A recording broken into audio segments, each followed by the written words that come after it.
rangka membicarakan tentang ekonomi di bidang kebudayaan dan perfilman di Jogja di masa pandemi ini.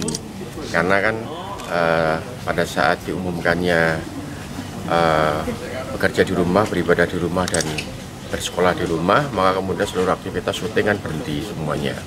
Ya kan, saya pribadi juga ada produksi 2 film di Jogja berjudul Ibu karyanya Jehan Angga, terus kemudian sama Surga yang Tak Tidur dengan 3 karyanya Prita Gita, dan film saya sendiri yang sedang melakukan persiapan film Gatot Kaca yang kemudian akan syuting di Jogja itu juga sempat terhenti pada saat itu. Terus kemudian ada beberapa teman-teman juga yang lain dari filmmaker Jogja juga seperti Ismail Basbet juga syuting di Jogja berhenti. Terus banyak juga ya, dan filmnya Anggi Nun yang menang di Locarno Film Festival yang mestinya akan tayang di bulan puasa kemarin juga terhenti karena bioskop tutup. Jadi situasi ini membuat kita semua bertanya-tanya terkait dengan keputusan dari pemerintah daerah, dari gubernur, dari Kasot Dalam bahwa tanggap darurat COVID diperpanjang.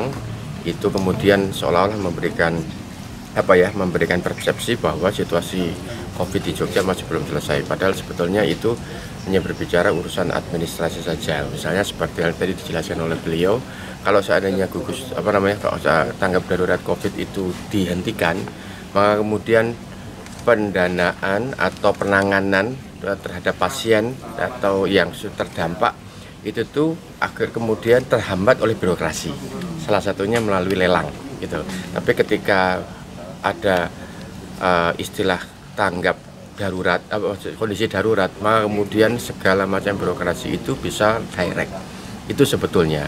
Tapi tidak berhubungan langsung dengan kondisi perekonomian, tidak menghambat keputusan untuk darurat diperpanjang itu tidak kemudian berhubungan langsung dengan penghentian syuting, penghentian aktivitas pariwisata, penghentian aktivitas ekonomi terutama yang menyangkut bidang kebudayaan. Sebetulnya itu tadi beliau mengatakan begitu. Intinya adalah bahwa selama kita masih bisa melakukan protokol ketika melakukan syuting, ketika melakukan tindakan kegiatan berkebudayaan, beliau menyarankan tidak ada persoalan apa-apa selama kita melakukan itu dan kita memberikan akses untuk tracing.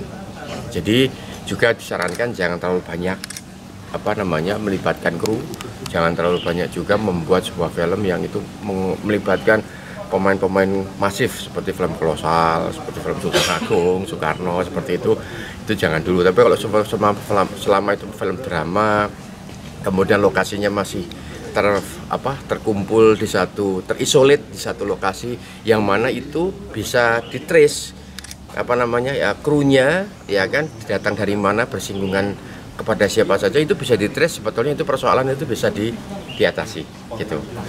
Jadi kalau buat syuting, kalau buat aktivitas kebudayaan selama masih bisa memberikan akses untuk tracing, disarankan untuk memang sebetulnya dilakukan saja, tidak ada persoalan apa-apa.